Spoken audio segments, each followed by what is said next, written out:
सभी पत्रकार साथियों को मेरा नमस्कार। अक्सर जब अच्छे स्कूलों, अच्छे अस्पतालों की, अच्छे इंफ्रास्ट्रक्चर की बात होती है तो सरकारें कहती हैं कि हम अच्छे स्कूल नहीं बना सकते क्योंकि हमारे पास पैसा नहीं है। वो कहते हैं हम अच्छे अस्पताल नहीं बना सकते क्योंकि हमारे पास पैसा नहीं है। वो कहते हैं हम अच्छा इंफ्रास्ट्रक्चर नहीं बना सकते हैं क्योंकि हमारे पास पैसा नहीं है। लेकिन पिछले 8 साल में दिल्ली में अरविंद केजरीवाल की सरकार ने ये दिखा दिया है कि अगर नीयत सही हो तो सरकारों के पास पैसे की कोई भी कमी नहीं है। सरकारों के पास पैसे नहीं होना इस बात का द्योतक है कि कहीं ना कहीं दाल में कुछ काला है। जो पैसा सरकारी खजाने में जाना चाहिए था वो किसी व्यक्ति की जेब में जा रहा है।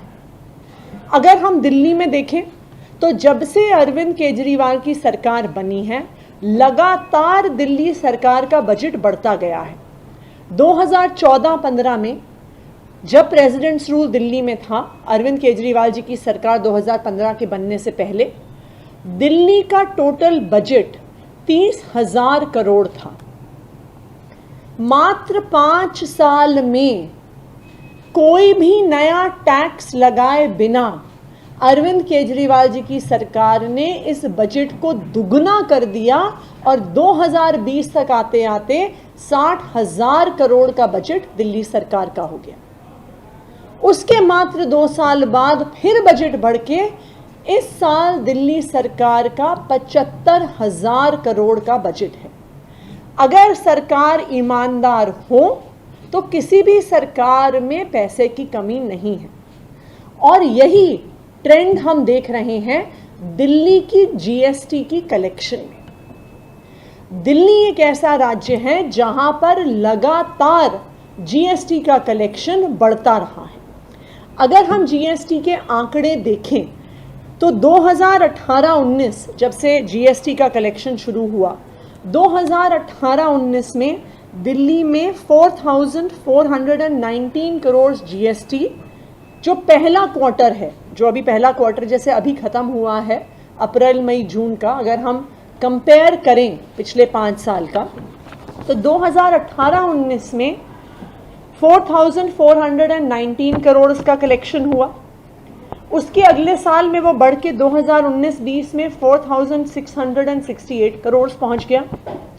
2020-21 में क्योंकि पहले क्वार्टर में लॉकडाउन लगा हुआ था और सारे मार्केट, सारे बिजनेसेस बंद थे तो ये नीचे आया 2,400 करोड़ पे।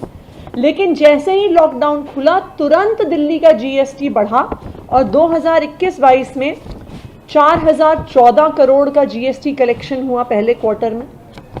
पिछले साल 2022-23 में पहले क्वार्टर में 6,985 करोड़ का कलेक्शन हुआ। और मुझे आज ये बताते हुए खुशी हो रही है कि इस साल 2023-24 में पहले क्वार्टर का जीएसटी कलेक्शन 15% से बढ़ा है और अब इस साल 8,028 करोड़ का जीएसटी कलेक्शन पहले क्वार्टर में हुआ है।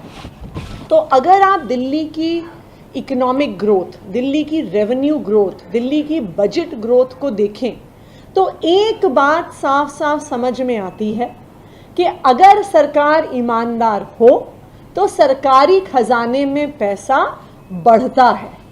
तो जो सरकारें कहती हैं कि हमारे पास पैसा नहीं है, जो सरकारें कहती हैं कि हमारे कलेक्शंस घट रहे हैं, उन सरकारों के सामने अरविंद केजरीवाल की दिल्ली सरकार ने ये नमूना प्रस्तुत कर दिया है, ये एग्जाम्पल प्रस्तुत कर दिया है कि एक ईमानदार सरकार का लगातार रेवेन्यू बढ़ाती है और इसी बढ़ती हुई रेवेन्यू से फिर दिल्ली वालों को अच्छे स्कूल भी देती है, अच्छे मोहल्ला क्लिनिक भी देती है, अच्छे अस्पताल भी देती है। Thank you.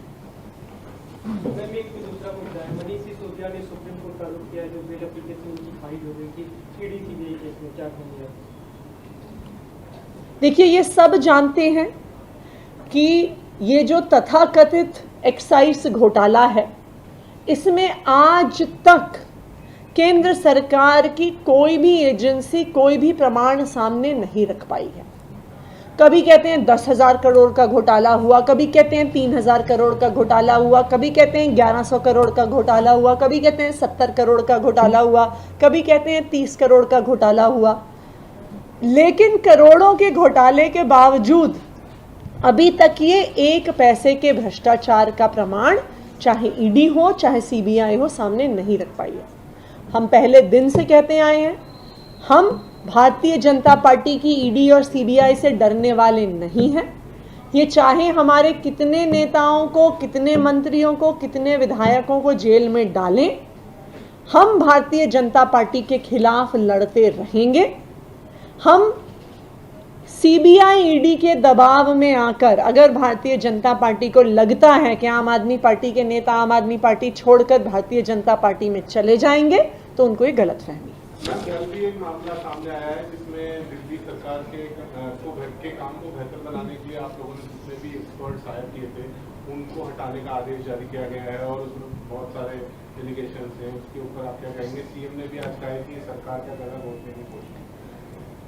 देखिए, अगर आप पिछले 8 साल का दिल्ली सरकार का गवर्नेंस ट्रैक रिकॉर्ड देखिए, तो एक ऐसी सरकार जो वैसे आधी सरकार है, उसके बाद भी उसकी ताकत छीन ली गई है।